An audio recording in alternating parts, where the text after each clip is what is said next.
Orang ini adalah orang yang fokus sama kasihnya kepada, gue udah pelayanan, gue udah bertahun-tahun kasih Tuhan, gue tuh udah setia sama Tuhan, gue tuh begini.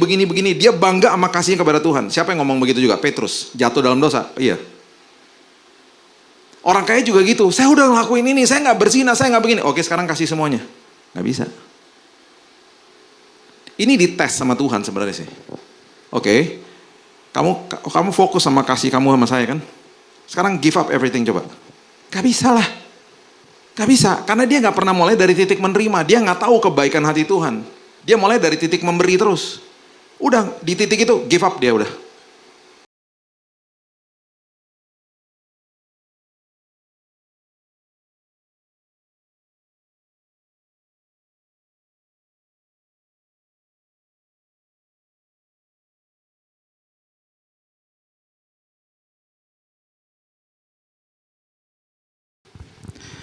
Oke.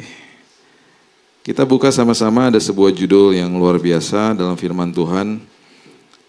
Ada sebuah kalimat yang bagi saya ini keren banget, dikatakan tetapi hanya satu saja yang perlu. Dan itu kalimat yang keluar dari mulut Yesus sendiri. Dan itu adalah kalimat yang betul-betul membedakan antara orang agamawi dengan orang Kristen sebenarnya. Orang agama Kristen dengan orang Kristen.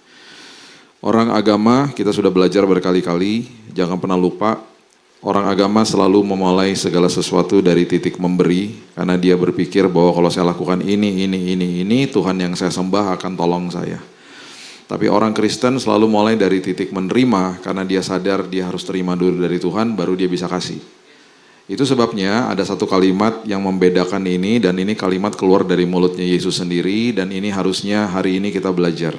Saya berdoa dari tadi, saya berdoa gini, Tuhan, ini khotbah ini, saya pernah dengar teman saya ngomong gini, Kak, setelah dengerin 3 kali baru aku ngerti katanya gitu. Saya berdoa, ini dengar sekali udah ngerti ya. Saya sebenarnya gini juga, 3 kali, gue neranginnya gak jelas berarti ya, bilang gitu.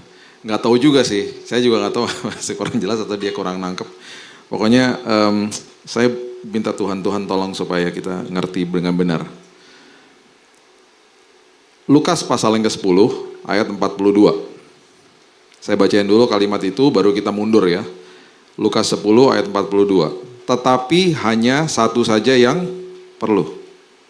Maria telah memilih bagian yang terbaik. Udah bisa ditampilkan? Lukas 10 ayat 42. Ada? Oke. Tetapi hanya satu saja yang perlu. Ini Yesus yang ngomong ya. Maria telah memilih bagian yang terbaik, tidak akan diambil daripadanya. 3 hal dia ngomong. Ini Yesus yang ngomong. Hanya satu saja yang perlu, Maria telah memilih bagian yang terbaik. Kemudian yang ketiga ini dahsyat banget. Tidak akan bisa diambil daripadanya. 3 hal ini.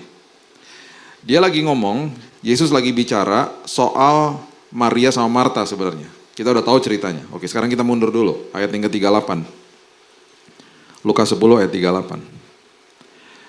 Ketika Yesus dan murid-muridnya dalam perjalanan, tibalah ia di sebuah kampung, seorang perempuan bernama Marta menerima dia di rumahnya. Perempuan itu mempunyai seorang saudara bernama Maria. Perhatikan kalimat ini. Maria duduk dekat kaki Tuhan dan terus mendengarkan perkataannya. Maria duduk di kaki Tuhan terus mendengarkan perkataannya. Sedang Marta sibuk sekali melayani. Ia mendekati Yesus dan berkata, dia komplain, Tuhan, tidakkah engkau peduli bahwa saudaraku membiarkan aku melayani seorang diri? Suruhlah dia membantu aku. Tetapi Tuhan menjawabnya, Marta, Marta, engkau khawatir dan menyusahkan diri dengan banyak perkara, baru keluar kalimat yang tadi. Tetapi hanya satu saja yang perlu. Berarti gak ada yang lebih perlu daripada itu dong. Cuma satu yang perlu kok. Maria telah memilih bagian yang terbaik, dia bilang gitu. Berarti gak ada yang lebih baik daripada itu. Yang ketiga, gak bisa diambil daripadanya. Di dalam konteks orang yang suka melayani Tuhan, ini kalimat-kalimat dan narasi ini membingungkan sekali karena kita akan berpikir gini, ya kan gue harus melayani Tuhan. Kan Marta melakukan hal yang benar, dia melayani Tuhan. Betul, dia melakukan hal yang benar, mulainya salah. Saya ulang ya, jangan sampai 3 kali baru ngerti ini. Dia melakukan hal yang benar, mulainya salah. Jadi dia melayani no problem, itu bagus kok, Tuhan mau kita melayani dia kok gitu ya. Tapi gak bisa mulai pelayanan itu dari titik memberi, gak bisa. Gak bisa. Yang di dalam benak orang agamawi, saya mau berikan yang terbaik untuk Tuhan. Oke, itu sah-sah aja, no problem dan bagus kok. Cuman perhatikan prinsip ini baik-baik. Saya tidak bisa memberikan sesuatu yang saya gak punya. Paham ya? Betul ya? Saya nggak bisa memberikan yang terbaik kalau saya nggak punya yang terbaik. Oke. Nah itu sebabnya Yesus bilang begini sama Marta. Ini waktu saya baca ini ya, beberapa tahun yang lalu. Saya sering banget share ini sama Pastor Edwin sebenarnya. Dan ini kita sepakat lah. Banyak orang yang memang salah mengerti di dalam melayani Tuhan. Karena kita udah kebiasaan di dalam ranah agama, kita melakukan sesuatu yang selalu digembos-gembos dari depan mimbar juga, selalu dikatakan, ayo berikan yang terbaik, ayo berikan yang terbaik. Kita berpikirnya kita harus nyanyi, kita harus dengar firman, kita kemudian kasih persembahan, kita pulang, kita berikan, kita katakan saya udah berikan yang terbaik tadi, gitu loh. Ini hanya ritual kecil aja kita ada di sini, gitu loh. Dan yang patut kita lakukan adalah ibadah yang sejati kan pas doa berkat disampaikan kita keluar dari pintu itu, itulah ibadah sejati kita di luar sana, kan gitu.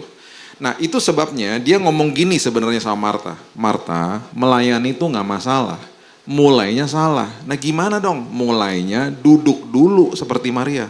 Kan bingung dong orang agamawi. Saya di awal-awal waktu terima Yesus juga bingung lah baca ayat ini. Duduk dulu maksudnya apa? Duduk dulu, terima dulu dari saya, terus mendengarkan perkataannya, ngerti isi hati saya, terima dari saya yang terbaik, kamu penuh di dalam sini, baru kamu bisa beri. Gitu. Jadi waktu ngerti ini akhirnya kita harusnya paham begini, hubungan vertikal sama Tuhan itu menerima, bukan memberi. Oh udah terlalu banyak contohnya. Ketika masuk ke dalam hubungan horizontal, kita nggak bisa menerima, kita harus memberi. Jadi vertikalnya menerima yang terbaik, pas masuk dalam hubungan sesama, Alkitab nggak pernah kasih tahu bahwa, nggak pernah ngajarin kita menerima dari orang-orang itu namanya nuntut. Kita ketika masuk ke dalam hubungan yang namanya horizontal, kita harus memberi hidup kita, jadi hamba lah, mendahului dalam memberi hormat lah, terus jadi orang yang murah hati lah, itu selalu begitu awalnya. Nah, apa yang terjadi sama Maria? Ketika Yesus katakan, gak ada yang lebih perlu daripada ini. Gak ada yang lebih penting daripada ini. Terima dari saya. Yang terjadi adalah di Yohanes pasal yang ke-12. Coba baca ya. Ayat 1 sampai ayatnya yang ke-7. Yohanes 12 ayat 1 sampai 7. Saking sukanya, nih bayangin ya. Orang berpikir menyukakan hati Tuhan itu adalah saya memberikan segala-gala dalam hidup saya untuk dia. Betul, itu betul banget. Tapi ketika saya tidak pernah belajar yang terima dari Tuhan dan saya akhirnya tidak penuh dengan kebaikan Tuhan di dalam sini, saya nggak bisa kasih apa-apa. Bagi Tuhan itu tidak menyukakan hati dia sebenarnya. Karena yang menyukakan hati dia itu sampai-sampai dia balik lagi ke rumahnya yang namanya Maria sebelum disalibkan. Terjadilah hal yang luar biasa di sana. Dan nanti ada contohnya lagi ketika dia ngomong sama murid-muridnya tentang sosok wanita Samaria yang sedang dilayani. Dan ada sesuatu kalimat yang waktu dibaca itu betul-betul yang out of the mind gitu kayaknya. Betul-betul nih aneh banget ya gitu. Selama ini kita berpikirnya salah mungkin, nanti kita baca. Yohanes 12 ayat 1. 6 hari sebelum Paskah, Yesus datang ke Betania, tempat tinggal Lazarus yang dibangkitkan Yesus dari antara orang mati. Di situ diadakan perjamuan untuk dia. Marta melayani, dia melayani lagi, tapi kali ini dia udah dipulihkan Tuhan, saya percaya, karena dia udah nggak komplain lagi nih. Ya. Sedang salah seorang yang turut makan dengan Yesus adalah Lazarus. Maria mengambil setengah kati minyak narwastu murni yang mahal harganya, meminyaki kaki Yesus dan menyekanya dengan rambutnya. Bau minyak semerbak di seluruh rumah itu. Minyak narwastu segini, botol segini pernah tumpah di rumah saya, itu seminggu gak hilang-hilang. Udah dipel gak hilang-hilang. Ini setengah kati minyak narwastu dilumuri di kaki Yesus, dikomplain sama Yudas. Ayat 4, Yudas Iskariot, seorang dari murid-murid Yesus yang akan segera menyerahkan dia, berkata, mengapa minyak narwastu tidak dijual aja 300 dinar, uangnya diberikan kepada orang miskin, kan mahal nih minyak.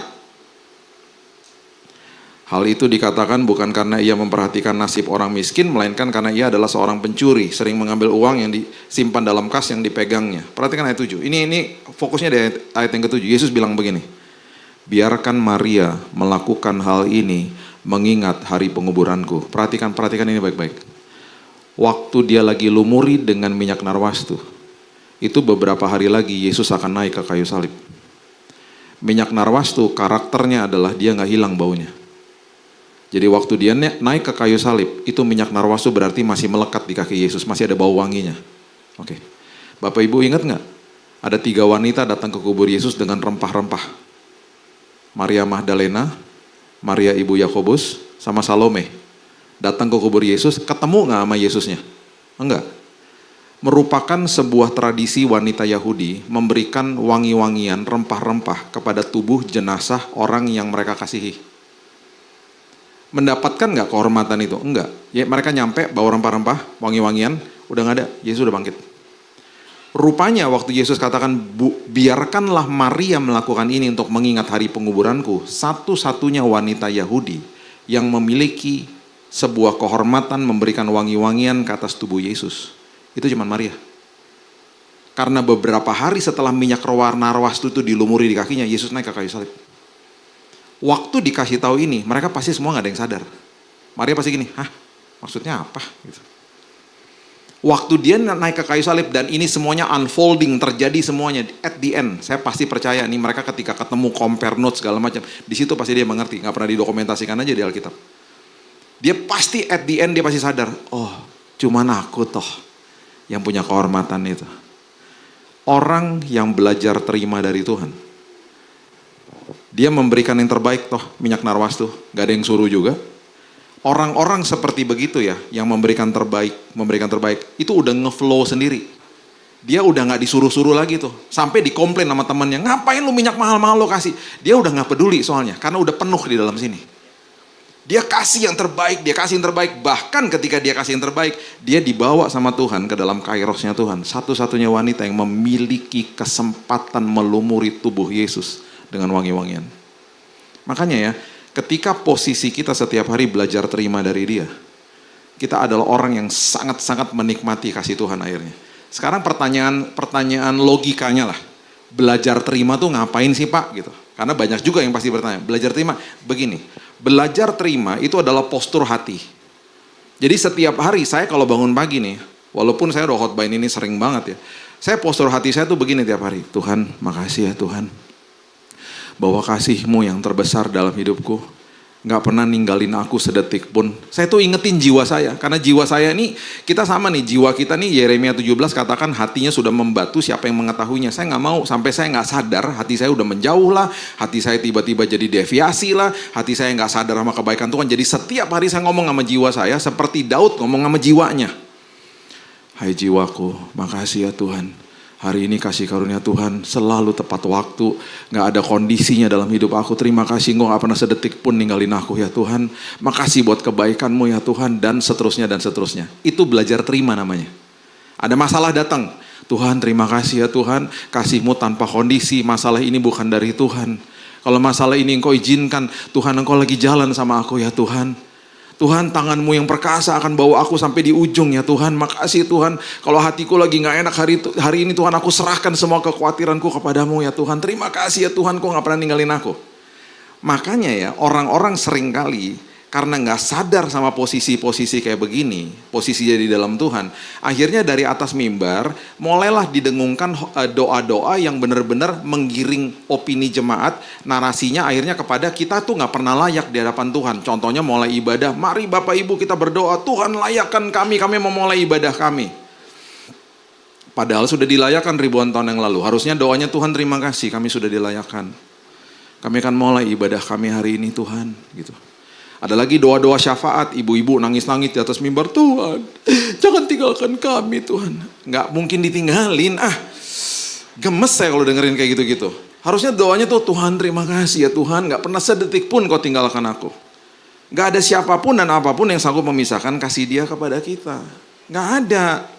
Jadi kayaknya setiap hari tuh usaha upaya, seperti Marta akhirnya. Makanya Yesus bilang gini, ngapain sih kamu menyusahkan diri? Itu yang dikatakan. Ngapain sih kamu menyusahkan diri? Udah kamu terima aja dari saya. Kamu tuh hati kamu pasti plong. Kamu pasti seneng banget kalau terima dari saya. Nih gini. anak saya itu ada 3 sikap yang kalau datang kepada saya cek juga sama istri saya. Jadi ini sama nih, kita punya hatinya sama gini. 3 hal. Hal yang pertama itu mereka minta sama kita. Dad, tadi anak saya yang cewek, yang perempuan telepon saya. Dia masih ulang tahunnya bulan Juli sih, tapi udah minta kado ulang tahunnya tadi. Dia tinggal jauh dari saya. Dad, ya adalah dia mau belilah. Dad, aku minta ini aja Dad, aku udah di tokonya, katanya gitu. Hah? Iya, early birthday present boleh nggak Dad gitu. Kak, kan masih bulan Juli. Ya, aku lagi butuh soalnya, dia bilang gitu. Ya udah gitu, nggak apa-apa. Saya seneng ngasihnya karena itu anak-anak saya kan gitu. Terus ya udah nggak apa-apa. Bahkan waktu mereka masih kecil-kecil, saya maklum karena mereka masih kecil. Dulu waktu mereka masih kecil ya, saya pulang dari luar kota dipeluk dong sama mereka, kecil-kecil kan. Daddy, I miss you. Senang banget dengarnya. Terus ujungnya nggak enak, oleh-olehnya mana Dad? Elah. Itu karena mereka masih kecil-kecil. Yang kedua, saya juga senang kalau mereka itu misalnya kalau waktu itu kita lagi liburan gitu ya, lagi di sebuah tempat lah. Bangun pagi-pagi, tiba-tiba udah dimasakin sama anak saya, disiapin breakfast gitu. Daddy, ini buat Daddy katanya. Aku udah potongin buahnya, aku udah masakin. Senang juga lah mereka kasih itu buat saya. Momen yang saya paling terharu dan bisa membuat saya nangis. Itu adalah momen yang ketiga. Ketika mereka peluk saya. Mereka lihat muka saya dan mereka bilang ini, Daddy, thank you ya Dad. For everything you gave to me. Buat semua yang Daddy lakukan buat, itu nangis saya. Itu sama seperti waktu Maria datang ke kaki dia bilang, thank you ya Tuhan. Thank you ya Lord. Itu postur menerima. Paham ya? Dari 3 momen itu sama anak saya. Saya nahan nangis kemarin di airport waktu nganter anak saya yang bungsu. Saya pulang ke Indonesia, di pesawat saya nangis karena saya gak pernah lupa kata-kata dia. Daddy, thank you for everything. Dia lihat muka saya. Dad, thank you Dad. Terima. Dia kayak dalam posisi dia terima dari saya. Dia menerima sesuatu dari saya. Terima kasih, aku sudah terima semua kebaikanmu gitu. Maksudnya gitu. Nangis saya. Dan saya baru nyadar, iya ya dari 3 momen ini minta, berbuat sesuatu buat saya, sama bilang terima kasih sama saya. Ini momen yang saya paling nangis.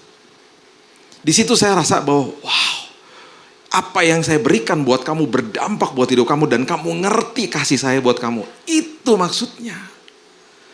Makanya dia bilang sama Maria, dia bilang sama Marta, ini udah gak bisa diambil daripadamu. Ini bagian yang terpenting. Udah gak ada duanya, udah. Makanya ya, ini contohnya banyak sebenarnya di Alkitab. Coba saya ke bagian beberapa lah ya. Coba lihat ya, Lukas 18 coba lihat nih. Lukas 18 ayat 18 sampai 23 coba lihat. Judulnya orang kaya. Ada 2 orang kaya ya. Habis Lukas 18, ada Lukas 19, dua-duanya orang kaya. Lukas 18 ayat 18. Ada seorang pemimpin bertanya kepada Yesus, katanya, guru yang baik, apa yang harus aku perbuat untuk memperoleh hidup yang kekal? Jawab Yesus, mengapa kau katakan aku baik? Tak seorang pun yang baik selain daripada Allah saja. Yesus sedang ngasih tahu sama dia, kalau kamu bilang baik, jangan lihat manusianya ya. Lihat ketuhanannya gitu loh. Maksudnya gitulah sebenarnya. Engkau tentu mengetahui segala perintah Allah. Jangan berzina, jangan membunuh, jangan mencuri, jangan mengucapkan saksi dusta, hormati ayah ibumu. Kata orang itu, semuanya itu telah kuturuti sejak masa mudaku. Yesus kan kasih tahu, dipancing nih sama Yesus. Kamu udah ngelakuin ini gak? Oh udahlah, gue udah taat lah selama ini hidup gue. Mendengar itu, si Yesus berkata kepadanya lagi, masih tinggal satu lagi nih yang harus kamu lakukan. Jual segala yang kau miliki, bagi-bagikan kepada orang-orang miskin. Maka engkau akan beroleh harta di sorga, kemudian datang kemari dan ikut aku. Kamu taat sama saya, oke. Ada bagian lebih paling ekstrim nih. Give up everything. Berikan yang terbaik sekarang, kasih semuanya. Karena kamu kaya kan, ikut saya coba. Ketika orang itu, ayat 23, mendengar perkataan itu, ia menjadi sangat sedih, amat sedih. Sebab ia sangat kaya. Orang ini sedang fokus sama kasihnya dia kepada Tuhan. Oke, saya pelan-pelan nih.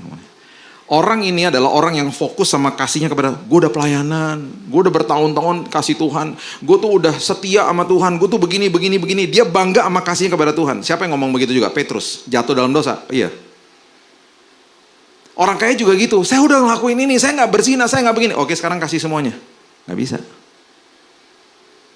Ini dites sama Tuhan sebenarnya sih. Oke, kamu fokus sama kasih kamu sama saya kan? Sekarang give up everything coba. Gak bisa lah. Gak bisa, karena dia gak pernah mulai dari titik menerima. Dia gak tahu kebaikan hati Tuhan. Dia mulai dari titik memberi terus. Udah, di titik itu give up dia udah. Sekarang lihat ya contohnya langsung ya. Ini kitab Lukas, langsung bandingin dia dengan si orang kaya berikutnya. Itu langsung kalau kita buka Alkitab kita, Lukas 19 ayat 1 ngomong begini. Ceritanya Sakeus, orang kaya juga. Lukas 19 ayat 1. Yesus masuk ke kota Yeriko dan berjalan terus melintasi kota itu.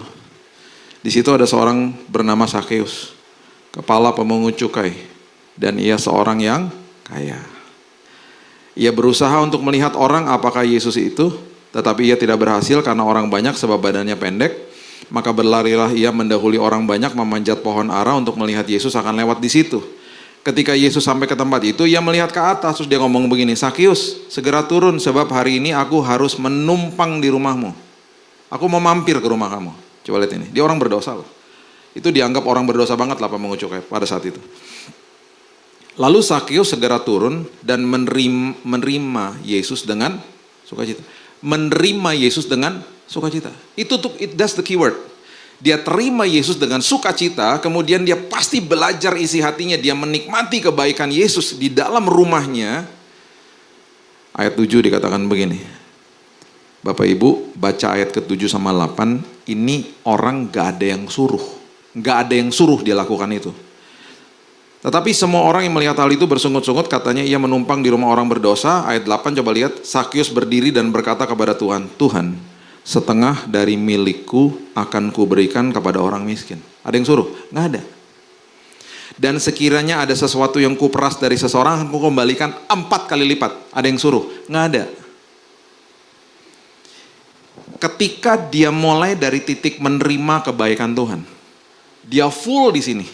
Ada yang suruh? Oh enggak, dia langsung bilang gini, kalau sampai ada orang yang pernah gue peras, gue balikin 4 kali lipat. Pokoknya gue akan buat baik. Ada yang suruh? Nggak ada. Karena dia menerima, langsung horizontalnya memberi. Karena dia terima yang terbaik, dia terima kelimpahan di dalam sini, dalam hati nih sama Tuhan. Gak ada yang suruh, overflow udah langsung keluar. Dan itu yang menjadi perbedaan antara mereka berdua. Yang satu bilang apa? Oh saya udah lakukan ini, saya udah begini, saya udah begini, saya udah begini. Nah orang kayak begitu ya, ketika tiba-tiba ada masalah, komplain dia. Pak, kenapa ya Pak, saya ngalamin gini, kan saya udah gini, kan saya udah gini sama Tuhan, kan saya udah gitu. Gitu pasti ngomongnya. Oke, coba lihat lagi contoh yang berikutnya. Yohanes pasal yang ke-13, ayatnya yang ke-21, coba lihat. Yohanes 13 ayat 21. Kitab Yohanes, kalau Bapak Ibu baca, dia seringkali menyebut dirinya murid yang dikasihinya. Oke? Jangan dibaca dia narsis. Dia lagi fokus sama kasihnya Tuhan kepada dia. Murid yang dikasihinya. By the way ya, saya waktu tahun 2010, waktu kita di kuburnya papa saya, kita udah taruh batu nisannya. Saya tahu lah namanya dia, cuman di situ saya baru nyadar. Karena memang namanya papa saya itu John Narcisius Lantang. Di tengah-tengahnya ada nama Narcisius. Makanya mama saya bilang gini, pantesan nih papa suka dandan nih zaman dulu. Jasnya banyak banget. Nah, Yohanes bukan narsis ya. Dia memang fokus sama kasih Tuhan kepada dia. Memang agak sedikit aneh karena dia selalu sebut dirinya murid yang dikasihinya. Bayangin Bapak Ibu ketemu sama saya nggak memperkenalkan diri sebagai Billy Lantang. Halo siapa namanya Pak? Murid yang dikasihinya. Ih, apa sih ini pendeta gitu. Itu Yohanes nyebut dirinya kayak begitu. Setelah Yesus berkata demikian, ia sangat terharu. Lalu bersaksi, aku berkata kepadamu, sesungguhnya seorang di antara kamu akan menyerahkan aku. Dia lagi ngomong soal Yudas. Ini sama murid-muridnya ya, mereka lagi kumpul ya. Murid-murid itu memandang seorang kepada yang lain, ayat 22. Mereka ragu-ragu siapa yang dimaksudkannya. Seorang di antara murid Yesus, nah ini dia nih. Ini Yohanes yang tulis kan. Yaitu murid yang dikasihinya. Siapa? Yesus. Yesus mengasihi dia dan itu dia sebut dirinya murid yang dikasihinya. Yohanes ngomong begitu, bersandar dekat kepadanya di sebelah kanannya. Kepada si Yohanes, Simon Petrus memberi isyarat dan berkata, tanyain dong siapa yang dimaksudkannya. Petrus adalah murid yang fokus sama kasihnya kepada Tuhan toh. Oh, gue gak mungkin nyangkal, akhirnya nyangkal toh. Dia gak pernah dapat inside information. Tapi murid yang fokus sama kasihnya Tuhan kepada dia yang punya inside information, dia yang punya informasi di dalam istilahnya lah gitu. Dan murid-murid yang lain tahu. Sampai Petrus bilang gini, lo tanyain dong sama dia siapa. Berarti kalau di dalam hal-hal yang sangat sensitif, Yesus cuma ceritanya sama Yohanes. Makanya kitabnya Yohanes, Injil toh. Kalau kita belajar teologi ya, Injil Yohanes tidak pernah disebut synoptic gospel. Injilnya tidak sinoptik. Injilnya tidak serupa seperti Matius, Markus, dan Lukas. Dia nulis Injilnya beda sama yang lain. Karena dia dapat pewahyuan yang beda dari yang lain. Dia bahkan tulis Yohanes 1 ayat 1, itu sebuah pewahyuan yang terjadi sebelum Kejadian 1 ayat 1. Apa ditulis sama dia? Pada mulanya adalah firman. Nah loh, apa nggak bingung tuh dia pas nulis pada mulanya adalah firman. Terus dia tulis gini, firman menjelma jadi manusia. Dia nggak pernah bahas kelahiran Yesus secara kisah. Dia bahasnya metafor. Yang lebih dalam, firman menjelma jadi manusia. Nah loh. Terus tiba-tiba semua nih mati martir toh. Dia juga hampir mati, diluputkan sama Tuhan. Karena Tuhan masih pengen punya waktu sama dia. Dibuang ke Pulau Patmos untuk tulis buku apa? Wahyu. Siapa? Yohanes. Semua murid kabur. Satu menyangkal, satu menjual. Siapa yang beranikan diri berdiri di depan kayu salib? Yohanes.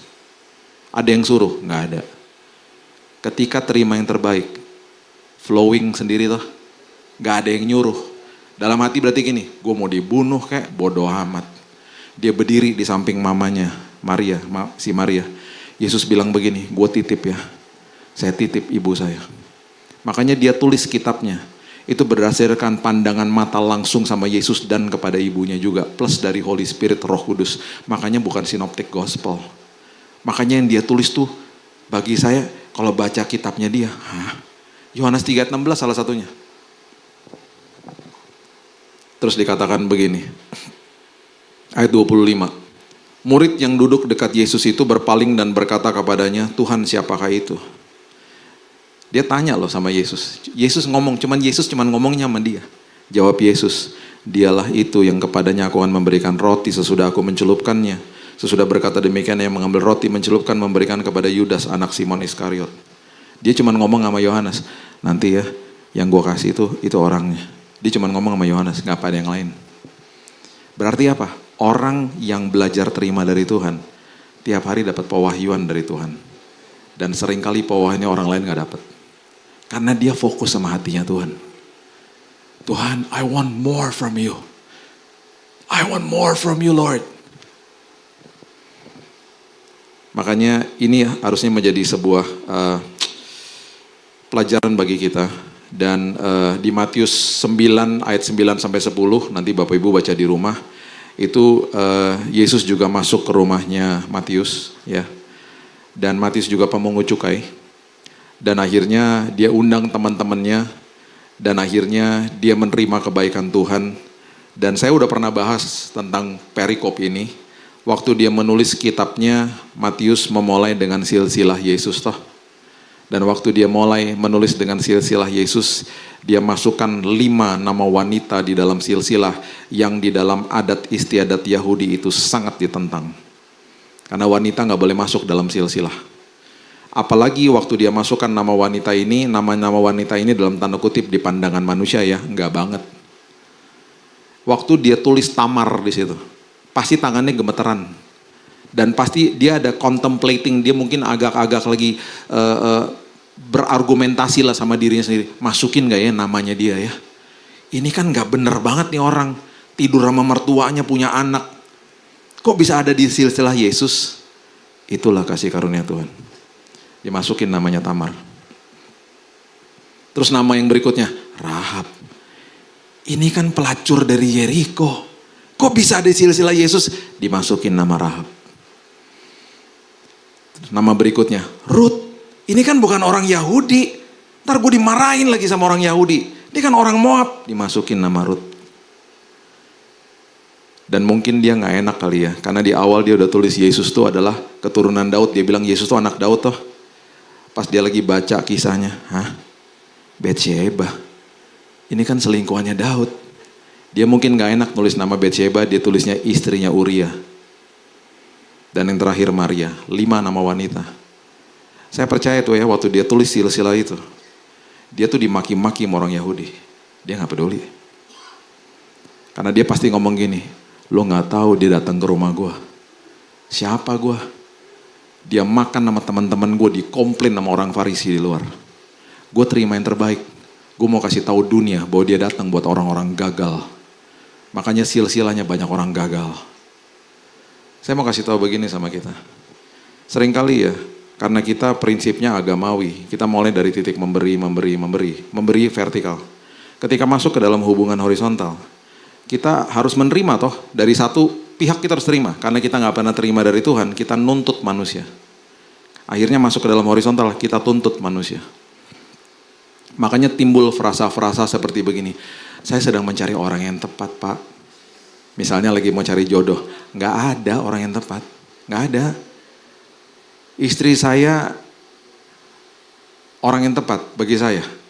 Kalau dilihat dari kebutuhan bisa menjawab kebutuhan A sampai Z. Nggak bisa lah. Saya juga nggak bisa buat dia. Tapi yang bisa kita lakukan adalah saya mau jadi orang yang tepat buat dia. Dia mau jadi orang yang tepat buat saya. Ketika itu saling memberi, merdeka kita. Tapi kita kan nggak bisa jadi orang yang tepat kalau kita nggak pernah terima kebaikan Tuhan. Makanya Yohanes 13 ayat 34 ngomong begini. Coba lihat. Yohanes 13 ayat 34 maksudnya. Yohanes 13 ayat 34. Yohanes 13 ayat 34. Udah?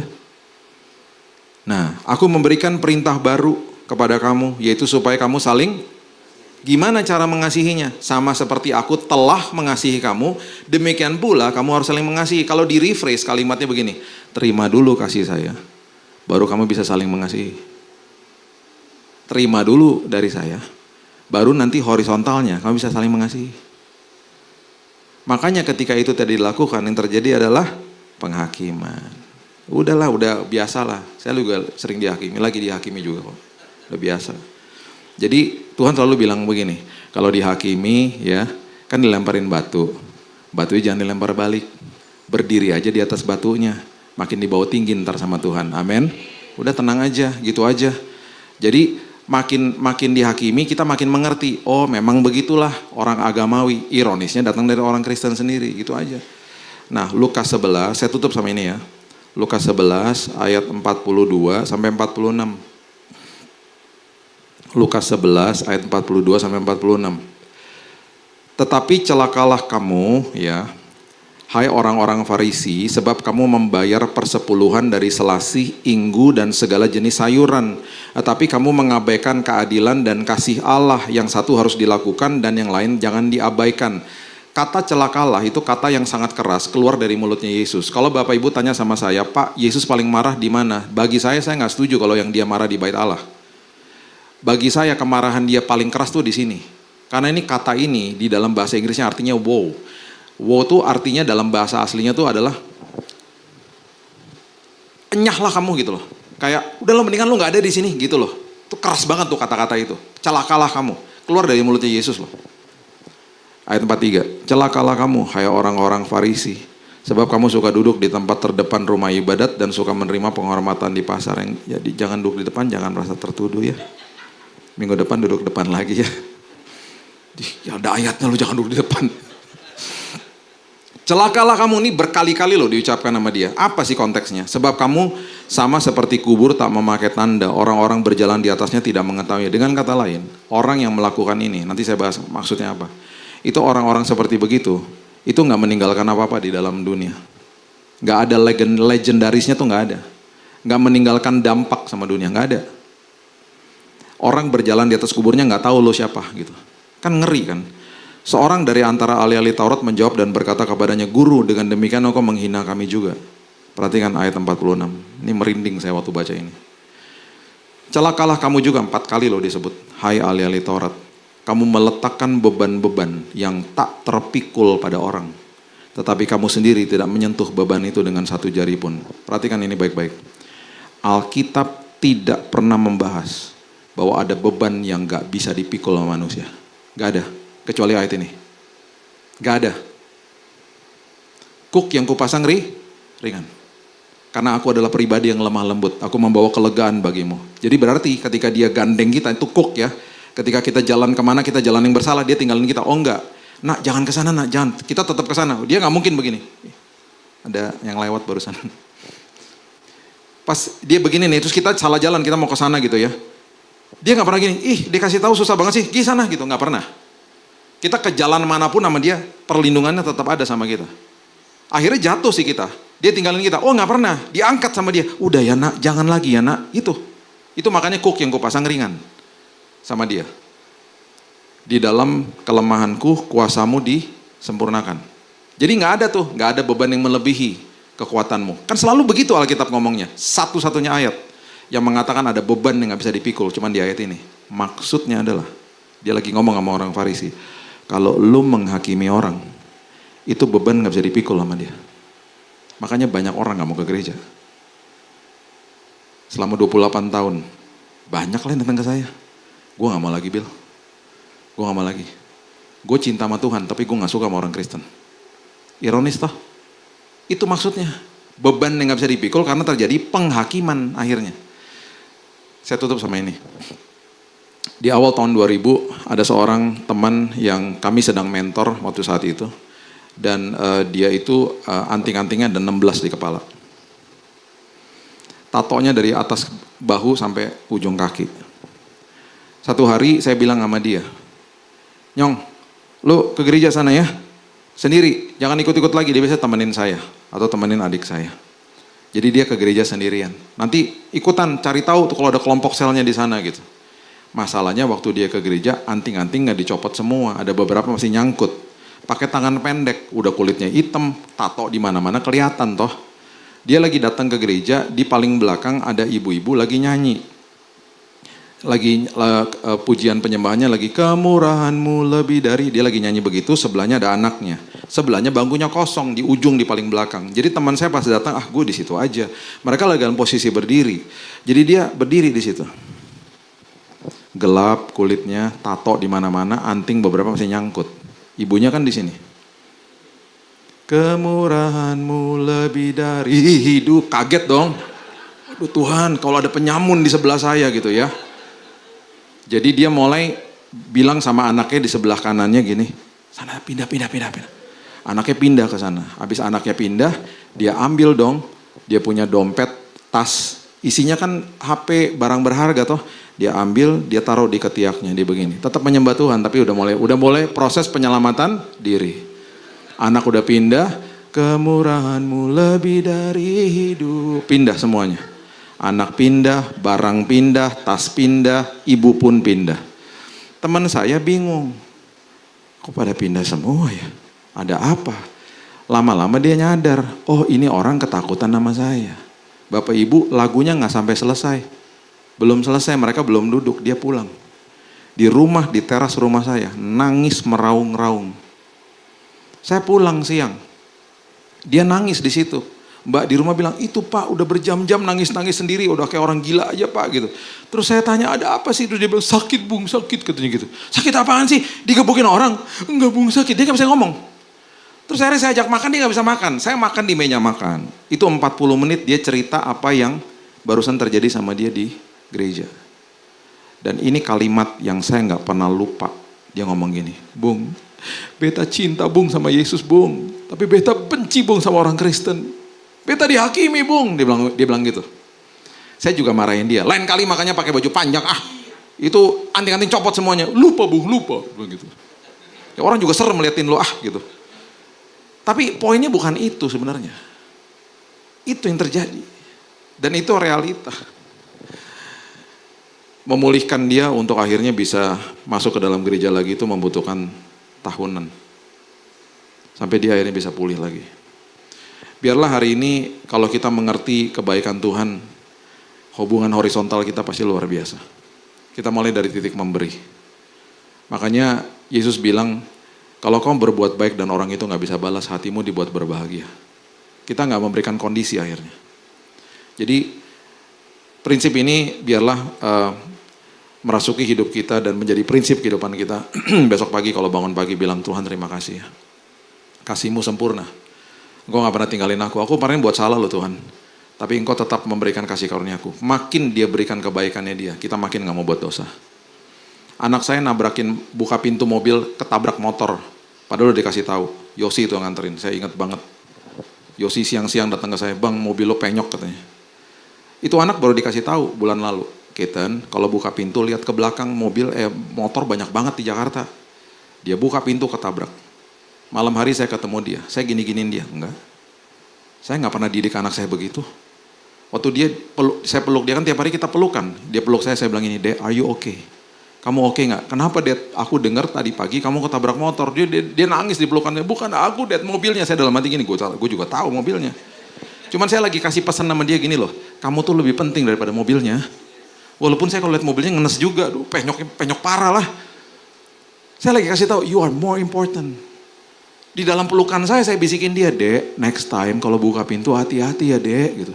Iya Dad. Berikutnya dia akan buka pintu. Dia akan hati-hati karena dia akan ingat nama saya, bukan karena ketakutan nama saya, tapi karena dia hormat sama bapaknya.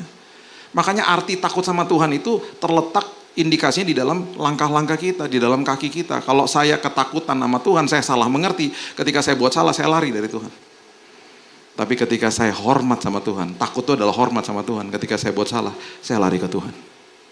Karena di situ saya dapat pelukan. Di situ saya dapat nasihat. Dan karena terima kebaikan Tuhan, makin hati-hati hidupnya. Makin gak mau buat dosa. Dia akan hati-hati buka pintu mobil. Karena dia ingat nama saya. Bukan ingat ketakutan nama saya. Karena ingat kebaikan Bapaknya. Itu aja. That's grace. Jadi terimalah kebaikan Tuhan. Hari ini dia tidak marah. Dia tidak kutuki kita. Gak ada kutuk keturunan. Saya masih dapat telepon kemarin dari teman saya. Bro, gue sedih banget bro. Masa ada orang bilang gue masih ada kutuk keturunan. Jangan percaya, saya bilang gitu. Ngajaran sesat tuh saya bilang gitu. Nah, sebel saya dengar-dengar gitu. Enggak. Kita terima Yesus ya hari ini ya. Kutuk keturunan, penghakiman, penghukuman, penuduhan. Gak ada. Karena selesai di kayu salib.